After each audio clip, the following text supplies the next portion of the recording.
So in Dare to Dream, what they do is they call for innovative ideas. So actually the challenging areas that DRDO looks forward for the youngsters to work on are all these things. Digital tuning of human organs, then plasmonic application for defense, collaborative dual arm manipulation for robots, target seeking and proximity sensing for technologies, quantum algorithms for image processing and machine learning, counter for drones and swarm of drones. So these are the things, and any other things that you want to work on. But it should be innovative enough. So actually this Dare to Dream is open now. People who are interested can apply. Now we can apply for any internship in DRDO, sir, as a first year of engineering. No, not first year. Actually, only on the project, like last semester project, yes, you can apply for internship. Sir, can we make any visit for the DRDO labs? Is there facility available for us like that? Or it's a secret of our nation? Not secret. There is not much. In open day, sometimes once in a year, there will be an open day. That time only it is open for public. Otherwise, not much. Sir, recently we heard about DRDO's one of the biggest project, Agni Prime missile launch. Can we know about it? Yeah, actually, I may not be able to talk about missiles because I am not experienced in that. But yeah, there are work going on in missile launches. Thank you, sir. It's so honored to speak with you like a scientist. Good morning, sir. I am Shiba. I have some doubts in, sir. In today's Navy, the contribution of men is little bit increasing than as compared to old days. In the INSV Tarini project was launched based on the contribution to show the contribution of men. In that training, the crew underwent 4 years of training. Then only they rolled the world. In that, the women and men were gone through the same training, or the training were little bit different, sir. No, actually, there is no difference between men or women. That's what you're asking, right? Men or women, right? Yes, there is no difference between men or women. In DRDO, you are asking about that question? No, sir. The same kind of training. Training, yes. Actually, all are scientific people only. So there is no difference between men or women or anything. Because whatever training, my counterparts, my colleagues are all, lot of women are there working in all these technologies. So even they travel in submarine, they travel in ship, they travel in helicopters, do all things that is equal to men. There is nothing, I mean, absolutely no difference between men or women. And actually there are lots of women who have grown up very high in DRDO. Even in NPL also, maybe the next director will be a woman only. She works on a submarine sonar, so who sails in a submarine. So it's all, they go to Russia, they go for a lot of interactions, everything. There's no difference between man or woman, like nothing. I mean, I have been working in last 20 years and like even a colleague who is a woman will be treated same for any place. So actually, we don't see them as man or woman. It's all same 2 officers or 2 scientists, that's all. Sir, in launching the, இப்போ ஒரு satellite launch பண்ணுறாங்க sir, அதோட mission வந்து ஃபுல்லாக finish ஆகி வந்து அதோட இது வந்து பார்ட்ஸ் எல்லாம் வந்து விழுகும் சார். அதனால நிறைய எஃபெக்ட்ஸ் ஏற்படும்ல சார், அது வந்து சி ஆர்கானிசம்ஸ் அஃபெக்ட் பண்ணும்ல சார்? இல்லை, actually mostly metals and other things. So once it comes to the ocean, that is not creating any problem. More problem is created by other people, like we throw plastics and all those things. That causes problems for the marine organisms. Like there was study, like all these marine organisms, they have been feeding on plastics. And then there are a lot of environmental concerns to the people. But in the satellite one, that is very small number, mostly a metal that doesn't contribute to 0.0001% of the total waste material. So that will not cause any problem. Sir, இப்போ நிறைய மீனவர்கள்லாம் கடல் எல்லை தாண்டி மீன் பிடிக்கிறாங்க, அவங்கள மற்ற அரசாங்கம் கைது செய்தில்லை சார். அது தடுக்கிறதுக்காக ரீசெண்டாக ஒரு 2 or 3 months முன்னாடி ஆர்டிகல்ஸ் படித்தேன் சார். ஒரு பையன் சின்ன பையன் வந்து அது தடுக்கிறதுக்காக சென்ஸ் பண்ணுற மாதிரி ஒரு சென்சார் மாதிரி ஒரு மெஷின் உருவாக்கியிருக்கா சார். அது அதை கவர்மெண்ட் இப்போ டெவலப் பண்ணுறாங்களா சார்? இல்லை, ஆக்சுவலி அந்த மாதிரி லைக் இஃப் அது வேற something. If you have some ideas, யார் வேணாலும் like any person, individual or a group, if you have some ideas you can contribute to this kind of technologies. அப்போ அது நாங்கள் டெவலப் பண்ணுறதோட like if somebody has a particular idea and that they can contribute to the total organization. Okay. Okay, sir. Thank you, sir. And actually there are like so many other opportunities, like individual people whom they want to work on defense technologies, no cutting edge technologies, they can work. Excuse me, sir. Yeah. Good morning, sir. Good morning. First of all, thank you for your nice technical session. I enjoyed. My questions, I have 3 questions, sir. Fine. First question is, what about the maximum operating range of sensors you are using? Actually, you said around 5,000 to 6,000 sound sensors you are using. Yes. So what about the maximum operating range of sound? Yes, okay. Yeah, that's my first question. We'll take one. Yeah, okay, sir. Fine. Sure. So what is the maximum range that a submarine or a ship can detect? Yes. Actually, in one of my presentation, I said 18,000 kilometers you can detect some sensors. Yes. But that is for an explosion. Yes. Explosives that has happened at one point, you are able to hear 18,000 kilometers. Okay. So in a normal, typical operating conditions, sometimes you will be able to detect some 30, 40 kilometers. Yes. Sometimes you will be in the same place, same area. Next time you come, but different season you come, you will not be able to detect something 2 kilometers also. Okay. So there are times when you detect 20 kilometers. There are times you detect at 2 kilometers. The same sonar, the same system, but because of the environmental variation, you will not be able to detect. And if you ask me, sometimes I have seen ships being detected some 70 to 80 kilometers. And actually there is something called convergence zone and all. If you use that convergence zones and all effectively, you can detect up to 120 kilometers and all far. That is like if you are able to see a ship or a bus. It's a bus, like bus is there at Trichy. You are able to listen to that and say that, okay, there is a bus. You are able to detect that bus using that sound of that.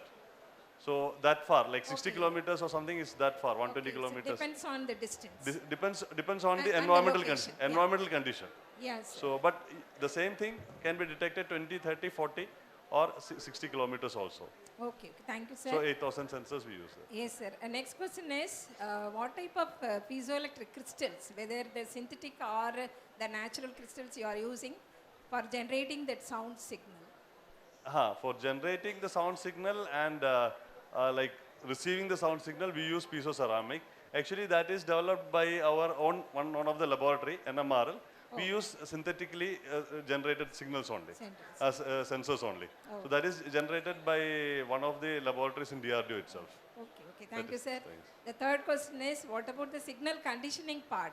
Okay. So what type of amplifiers or filters you are using, whether it is a hardware or otherwise software setup of signal conditioning unit? Yeah, actually, as of now, we are using all analog things, analog signals that like you are bringing it and then digitizing it. Before that, you have filters and everything. Before digitization, analog filters. But now we are moving slowly towards the digital filters and digital implementations. So both actually, like some of the projects, it depends on like the hardware that you are using. Like suppose you are using it for a submarine that is required for a long time and low noise and all those things, then you go for a analog thing.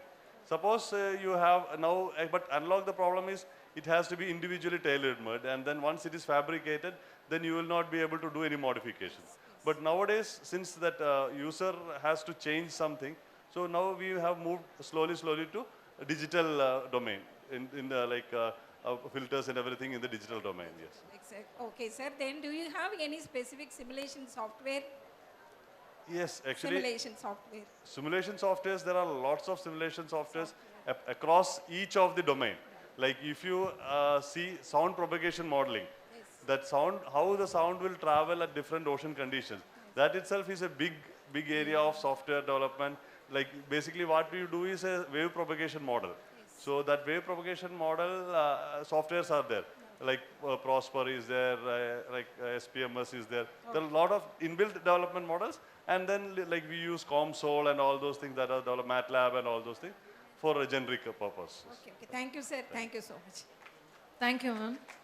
I thank Dr. Baiju M. Nair for enlightening the young minds with his valuable expertise on ocean acoustics. Thank you, sir. I thank Dr. R. Kannan, Professor, Head, Department of Mechanical Engineering. I thank Dr. GVT Gopalakrishnan, Professor, Head, Department of Civil Engineering. I thank Dr. Nagarajan, Professor and Head, Department of Mathematics, for gracing the occasion. Thank you, everyone. Thank you, sir. Good morning. How do we see things? Like we see things around, like each of the objects that we see around. How do we see it? Actually, some light from that, or some source of light, maybe the sun or something, illuminates that object, and then we are able to see it, right? That's how we see things around. That is very fundamental, basic that we know. Okay, like when we go deep under ocean, this light doesn't reach that far.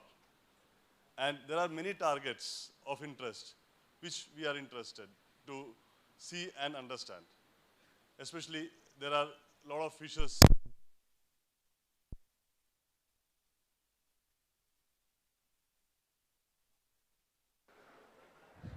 So actually, I was talking about how we see things in the real world, right? But when we dive deep underwater, the light source is not very audible. Okay, light source cannot reach deep under ocean. But still, fishes, if you see dolphins or whales or any other organism, they are able to communicate long distance, not by any light source or electromagnetic waves. Because actually what happens is electromagnetic waves get attenuated under ocean. So what we use, generally, any marine mammals or anything, they use acoustics, sound, as we talk, the same thing for sensing their surroundings. Unlike light in the terrestrial things, they use acoustics, sound waves, okay? So I'll be talking about how we probe the ocean acoustically. Instead of light, how we probe the ocean acoustically. Welcome all. I am Baiju M. Nair, scientist working in Signal Processing Division of Embedded System Group. I work in a laboratory called Naval Physical and Oceanographic Lab. It is a part of DRDO. It is located at Cochin, Kerala. Okay, so before we start, actually today we are celebrating National Innovation Day. I think all of you are aware of it, right? So it is to commemorate the birth anniversary of former President of India, Bharat Ratna, APJ Abdul Kalam, right? Good. So my lecture outline will be basically about DRDO's role in indigenization of critical technologies, what DRDO does, and just an overview of the DRDO's portfolio. Then I'll be just talking about probing the ocean, basically the ocean acoustics. Then I'll give some important acoustic quantities that we use, followed by some wave propagation basics. Then what is NPOL's role, that is Naval Physical and Oceanographic Lab, role in development of sonar technology. And then finally, some glimpses of sonars. So these are just basic things. Once we are into that technology, we will be having enough idea. DRDO was established in 1958 by amalgamating Defense Science Technology Organization, Technical Development Establishment, and Directorate of Technical Development and Production. So it is started as a small establishment with some 10 organizations clubbed together. And finally, today we have 51 laboratories spread across the country and backed by around 5,000 scientists. So it is spread, DRDO is spread across different countries, and actually, one second.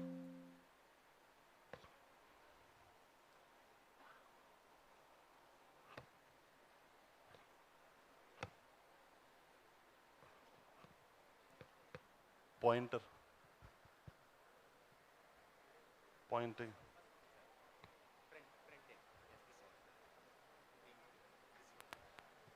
Ah, fine. So my laboratory, that is NPOL, is located in Cochin. Okay, so these are the different laboratories. Chandigarh, you have Terminal Ballistic Missile Laboratory. Jodhpur, you have Defense Lab. Bangalore, you have a lot of labs working in avionics and gas turbine research center. Then you have labs in Hyderabad. So similarly, these labs work in different technologies. And the technologies vary from science labs, like some of the labs are science labs, some of them are technology labs, some of them are system labs, developing radars, tanks. CVRD has a tank laboratory, and advanced computing and analysis, then training centers, etc. These areas, like we work on aeronautics, armaments, combat vehicles and engineering, electronics and computer, naval systems, life science, materials, missiles, etc. Okay, these are the various profiles that we work on. So our vision is to design, develop, and lead to production state-of-art sensors, weapons, systems, platforms, and allied equipments for defense services. So in this, our laboratory works on the naval systems, developing sonars, basically sonars to detect underwater submarines or any other targets. Before we go into the military applications, we'll just see how we probe the ocean using acoustics. So if you see an ocean, like instead of landscape, we say soundscape, like everything is detected by sound. So here you have different sensors that is located to detect various activities under ocean. And if you want to monitor some, like a doctor, what he does, he just tries to listen to your heartbeat and then tries to say that, okay, your heartbeat is this, so based on your heartbeat, that is acoustic means he will say, okay, you are perfectly okay, there is some other issues. So similarly, we as scientists, we have different probes, acoustic probes, kept under the oceans to sense different parameters of the ocean. So like you have some sort of seafloor bathymetry and imaging by AUVs. Okay, then you have multiple sensors kept at different, like these are vertical array line sensors. Then ships monitor it like for other parameters like sound and etc. So there are acoustic sources that is transmitted across oceans. Okay, so these are like soundscape. And now our objective is to identify a submarine and then understand how it is moving in the ship. So actually, in the total domain, in the oceanography, actually, you have this underwater sound as one category, but you have all other sound measurements. Like you have sound in the atmosphere, you have room theaters, theater design. Everything is a part of sound design, but we focus only on the underwater sound. So now I'll just play a sound. You just have to name how and what is the source of this sound. Okay, so this is the sound that we try to get when we put some sensors below the ocean. I'll just play it once again. So this is a sound, one sound that we record in the under ocean. So, okay, so this was just one sound. And now you have to say what was the sound of, like whether it was a humpback whale, or whether it's a motorboat, or whether it's a blue whale, or whether it's another fish. Okay. Which one is that? What is that? Motorboat.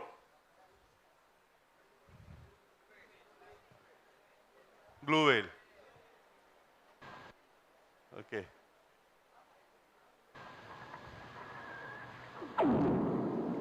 This is another sound.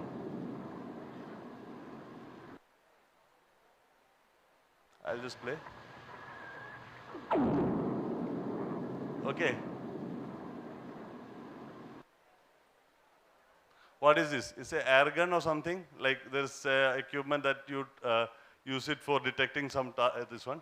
Or is it some lightning? Is it an earthquake? All these things are detected underwater, okay? So, or a torpedo launch. Torpedo.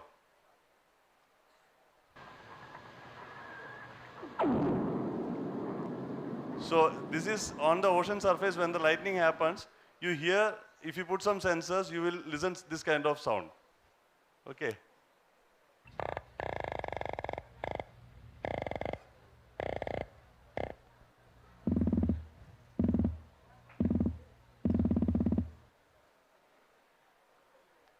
Is it Atlantic croaker or dolphins using echolocation communication or submarine communication, like two submarines are there, they try to communicate between, like sending some signals, or is it this penny lobsters?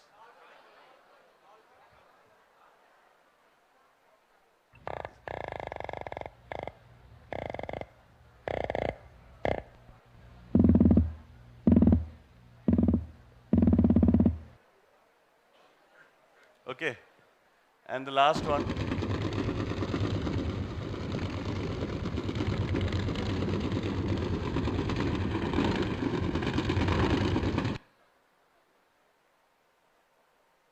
Is it earthquake or spotlight parrotfish, killer whale, commercial ship?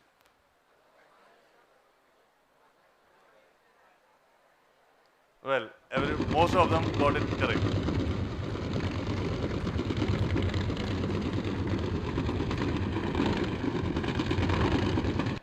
So this is what happens when we keep our sensors down and then tries to listen it. So what we do is, we have to listen to such sounds using multiple sensors, not like one sensor or something. You will have some 8,000, 9,000 sensors that you deploy under ocean, and then you hear a lot of sounds like this, and from that sound, you have to understand what it is, where from it is coming, whether it is important to you, whether any changes, like if somebody is studying about the marine mammals, like I am from a defense background, so I study about defense, submarines and everything, but there are people who study about marine organisms underwater. So if they listen to such sounds and then try to understand, they'll try to see what was the sound of this like 10 years before, and now what is the sound, and from there they will see whether any changes on these organisms have happened. And like what we use this sound is for detecting submarines, but there are various applications, okay? So this is like some analysis. What you heard, like you just heard it, but you have to present it in a physical quantity. So how do we present that as a physical quantity? First is a time series. You would have heard like whatever signal you heard, suddenly the amplitude increases and then decreases. So that is the time series. So this is what you record. Whenever you record some acoustic signals, this is the first thing that you record. So this is for a distant earthquake. So once you get the time series, what you do is now you have to explore what are the signals content in this. So that is a time frequency. That is a very fundamental thing. This is called a time frequency analysis.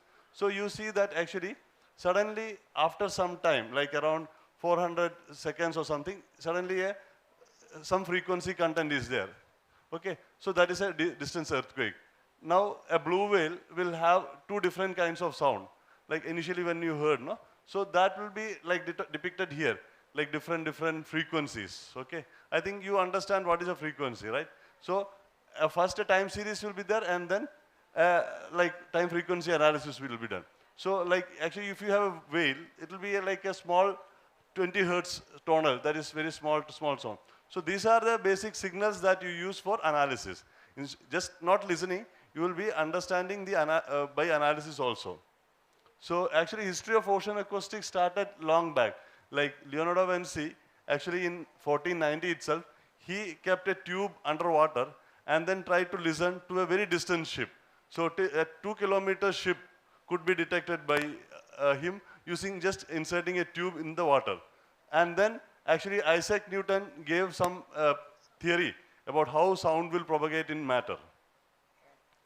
And like in around 1991, actually in a Heard Island experiment, actually how far do you expect a sound to travel in water? How much can a sound travel? Like suppose I shout in land, how much far? It can go 1 kilometer, 2 kilometer, right? But there were experiments done in 1991 where the sound was sent at one point and it was received at 18,000 kilometers far. Like it was a big explosion, and that explosion happened somewhere in this Heard Island, and that was heard at different parts of the continent. Okay, so actually up to 18,000 kilometers distance sound can travel underwater. So that is why a lot of communications happen underwater using acoustics. Okay. But actually when I say acoustics, immediately you will think, why not use light? Light is a one major source of source here in air. But actually light doesn't travel, or electromagnetic waves doesn't travel a long distance. Actually this is the attenuation curve. If you see, actually this is frequency. When the frequency increases, the sound waves travel a long distance, the attenuation is very less, but electromagnetic waves get degraded very fast. It cannot travel more than some 10-20 meters. Okay, so actually typically if you see in the ocean, first 200 meters there will be a light. Beyond 200 to 1000 meters there will be a sparse availability of light. But beyond 1000 meters there will be absolutely no light. So first 200 meters is the place where you have light, but even there the light will not travel a long distance. So if you see here, most of the time you will see the sky, ocean as blue. That is because that penetration of this is the wavelength and this is the depth. So this wavelength will penetrate in the ocean, and then that gets reflected. So that's why we see the ocean as blue, right? So acoustic waves travel better than electromagnetic waves underwater. Now, before going to the details, so this is some wave propagation. Like we have studied different kinds of wave propagation in your 12th standard class, right? What is a longitudinal wave, what is a transverse wave. So what happens is in a longitudinal wave, you have compression and rarefaction happening. But if you observe one small particle here, actually you feel as if the energy, things are moving from left to right, right? But if you observe one small point here, the red one, it just oscillates from its background. It doesn't move. But energy as a whole travels. This is how the sound wave will travel in the ocean or any medium. Like when I speak here, this is how the sound will travel. The particles do not move from one place to another. It just oscillates in the mean, between the mean, and the energy is traveling across. Okay. So this is a transverse wave. Here you see the particle is moving up and down, but energy is traveling in the forward direction. In the previous case, the energy traveling and the particle was also moving in the same direction. Here, the particle moves up and down, but the energy is traveling across the axis. Okay. So actually, one question I'll ask, why don't we hear the sound of stars? So explosions of sounds. Okay, yeah. Actually, sound is an acoustic wave. It's a mechanical wave. So it needs a medium, but electromagnetic waves doesn't need a medium for traveling. So that's why we don't hear the explosions of stars. Otherwise, whatever explosions happens around the galaxies and everything, we'll be hearing it. But we cannot use that. We use only the light source. Fine. So this is a combination of longitudinal and transverse waves. So you see, actually here a particle makes a circulatory motion. Still the energy is traveling. Okay. So this is the reference intensity, like what is the average sound of different objects in the ocean. Okay. So this is a monopole, like how a signal will travel from a source. If you see each particle, it just oscillates around this mean, and then the energy is radiating outward. Okay. So this is all like, this also you would have heard, like two signals are traveling, and the two signals, when they add up, here you see this object gets amplitude increases, decreases, but see the amplitude decreases, the amplitude increases. But that particle is moving from top to bottom only. So this is like two sine waves traveling in opposite direction, creating a standing wave, right? Here this particle doesn't change from its mean. Okay. So why do I present all these things? What happens is, when a ship or a submarine is traveling in the ocean, the sound, the signal is generated. Like the ship produces a lot of sound, lot of machineries are there. So that machinery travels across the ocean. So what we do is if you have a torchlight, and if you just put a torchlight, it travels across all directions. But in the ocean, if you just put a torchlight or a sound, it will not travel in all directions. It takes a certain path. So you see there will be a path here, and there will be a path that goes to the bottom, and then some things get scattered. But there are some areas like shadow zone where no signal will reach. That is because of the refraction of sound. Like sound, actually there's a sound speed. Like in the ocean, there will be different, according to the depth of the ocean, the sound speed will change. Because the sound speed in turn depends on temperature, depth, and salinity. So different water column of the ocean will have different sound speed. So because of the change in sound speed, the sound will not travel from a point to another point in a straight line. It takes bends.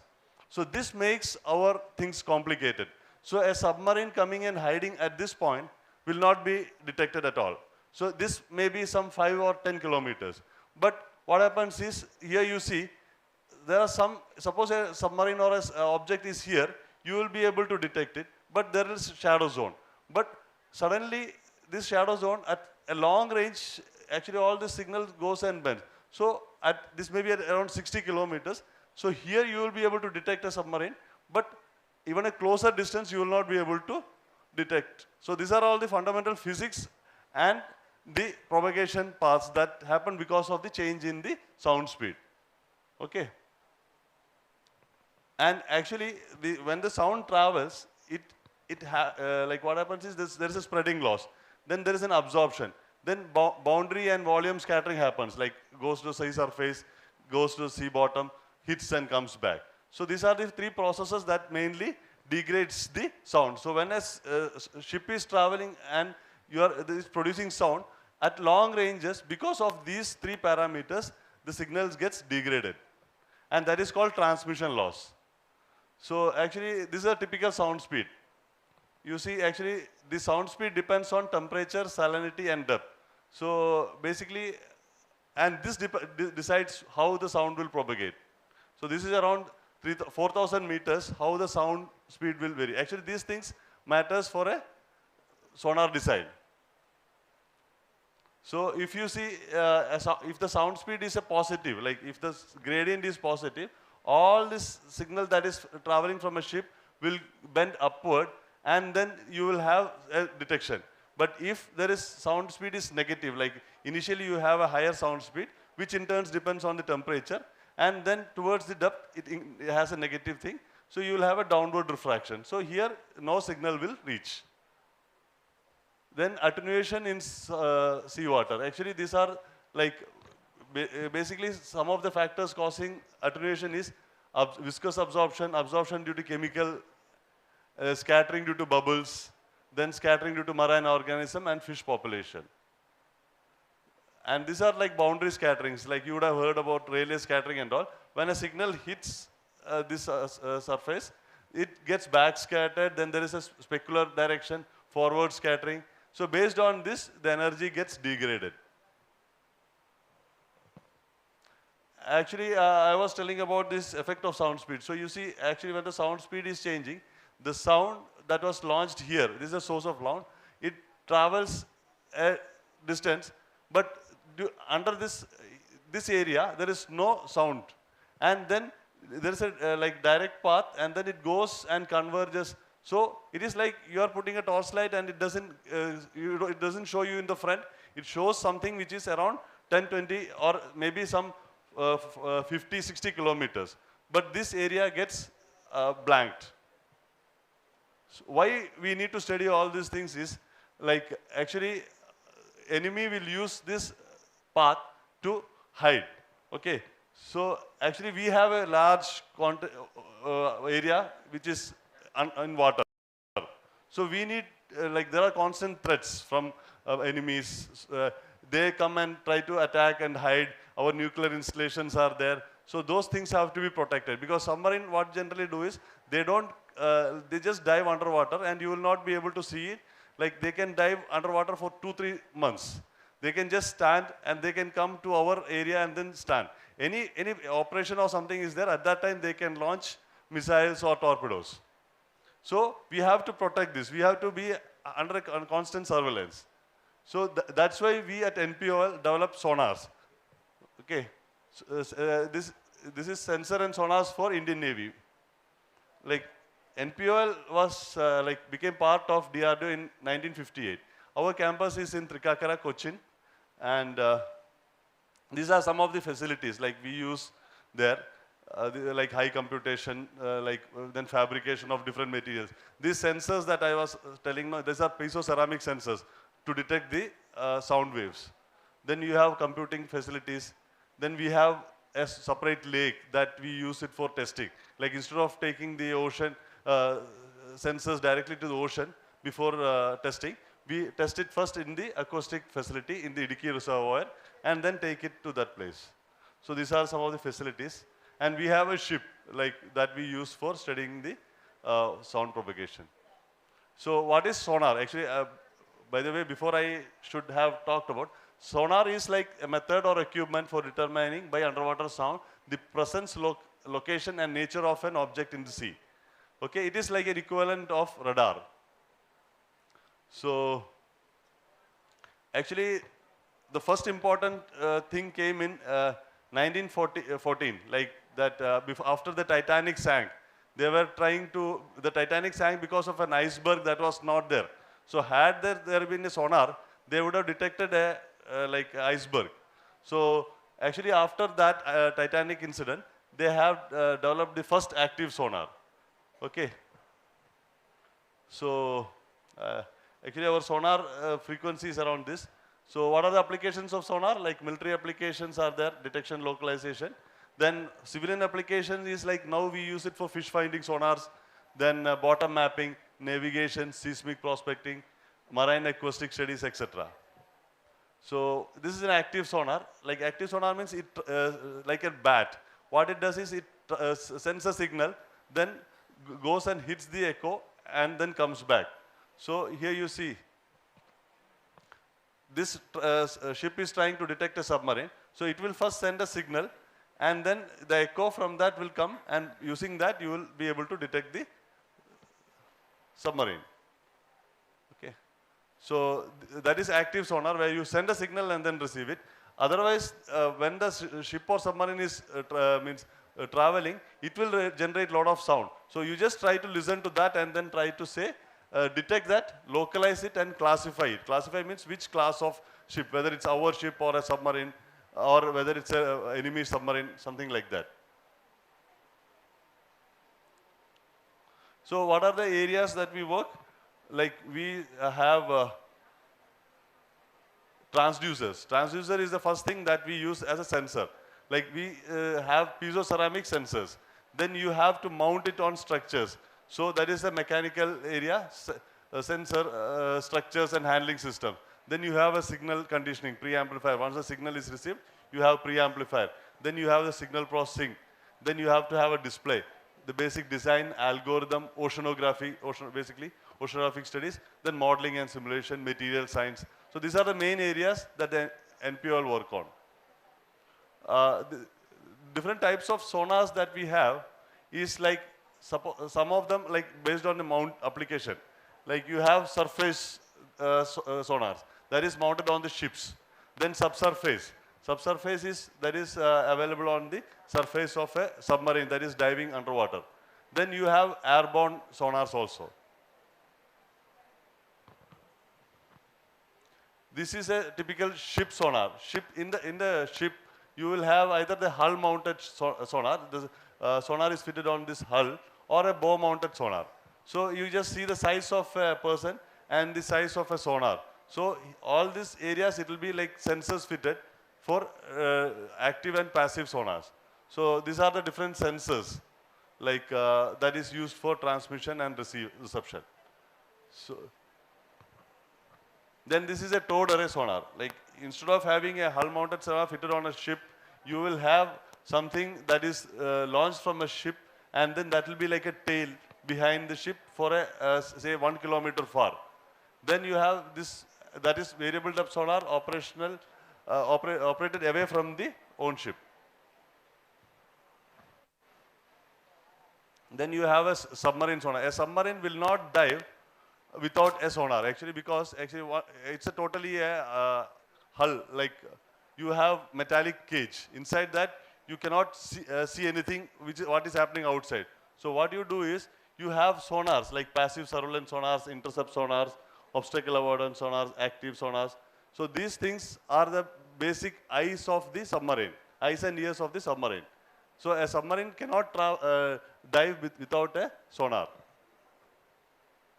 And this is airborne sonar, like this is generally launched from a helicopter. Like helicopter will travel a long distance, and suppose an enemy submarine is there, it will just dip this thing and then try to detect if anything is there.